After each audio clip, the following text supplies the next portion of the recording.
అనంతపురం జిల్లా సింగనమల నియోజకవర్గం ఎల్లనూరు జెడ్పీటీసీ విజయప్రతాప్ రెడ్డిపై హత్యాయత్నం, చాలామంది కార్యకర్తలు కూడా తీవ్ర గాయాలు పాలవడం. దీని మీద జగన్మోహన్ రెడ్డి గారు స్పందించారు. ఆ జెడ్పీటీసీ వాళ్ళ నాన్నగారితో ఫోన్లో మాట్లాడి ధైర్యంగా ఉండండి అని చెప్పారు. ఆ మేరకు జగన్మోహన్ రెడ్డి గారు ప్రభుత్వానికి మరోసారి వార్నింగ్ ఇచ్చారు. హద్దు దాటి ప్రవర్తిస్తూ ఉన్నారు. ఇప్పటికే చాలాసార్లు చెప్పాం, మళ్ళీ చెబుతూ ఉన్నాం. మీరు తగిన మూల్యమైతే ఖచ్చితంగా చెల్లించుకుంటారు.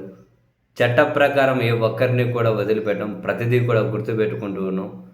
ప్రతిదీ కూడా డిజిటల్ బుక్లోకి ఎక్కిస్తూ ఉన్నాం.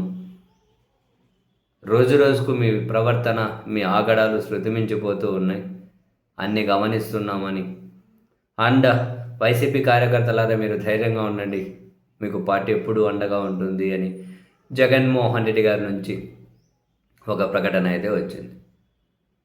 ఈ క్రమంలో సరే, చిన్న చితగా న్యూ ఇయర్ సెలబ్రేషన్ చేసుకున్న, జగన్మోహన్ రెడ్డి గారు బర్త్డే సెలబ్రేట్ చేసుకున్న, ప్రతి చిన్నదానికి పెద్దదానికి దాడులు చేయాలని, కేసులు పెట్టాలని, జైలుకు పంపించాలని బహుశా ఈ సర్కార్లోని ముఖ్యులకు ఎవరైతే సూచిస్తున్నారో కానీ వాళ్ళు మాత్రం వీళ్ళని అట్టర్ ఫ్లాప్ దిశగా ప్రయాణం చేపిస్తున్నారు.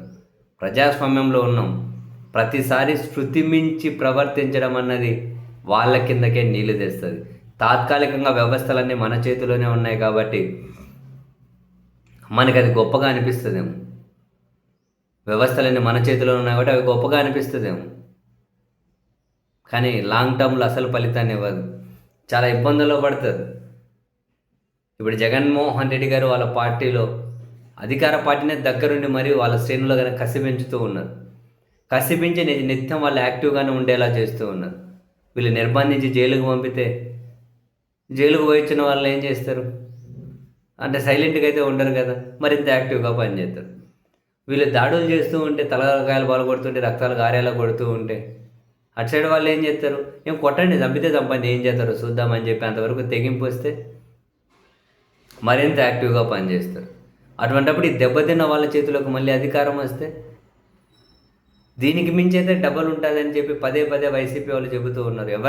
ఎవరైనా అంతే కదా. ఇప్పుడు నేను ఎవరు కొట్టారు, నిన్ను ఎవరైనా గాయపరిచారు, నీ చేతిలో అధికారం లేనంత వరకు నలుగుతూ మీ టైం కోసం వెయిట్ చేస్తావు. వస్తే ఏమవుతుంది? సో అటువంటి పరిస్థితులు ఎందుకు ఆంధ్రప్రదేశ్లో? ఎవరైనా సరే పరిపాలన విధానపరమైన నిర్ణయాల మీద దృష్టి పెట్టడం, రాజకీయ పార్టీ కార్యకలాపాలు కొన్ని జరుగుతూ ఉంటాయి, కొన్ని చూస్తున్నట్లు తెలియాలి. ఎవడో సోషల్ మీడియాలో నలుగురు చిల్లరోళ్ళు లేదో ప్రభుత్వాన్ని నడిపించలేరు కదా. నలుగురు చిల్లరోళ్ళు పెట్టే పోస్టులే కాదు కదా ప్రభుత్వానికి కొలమానం. ఎందుకు ఇలా చేస్తూ ఉన్నారో నిజంగా అర్థం కావట్లేదు. అసలు ఎవరి ప్రభుత్వంలో ఇలాంటి నిర్ణయాలు తీసుకుంటున్నారో? ప్రతిదానికి దాడులను ప్రోత్సహించడం, కేసులను ప్రోత్సహించడం, అరెస్టులు చేయడం, రోడ్ల మీద నడిపించడం, ఆ నడుస్తుంటే వాళ్ళు కుంటుతుంటారు, వాళ్ళని కొట్టడం, ఏంటిదంతా?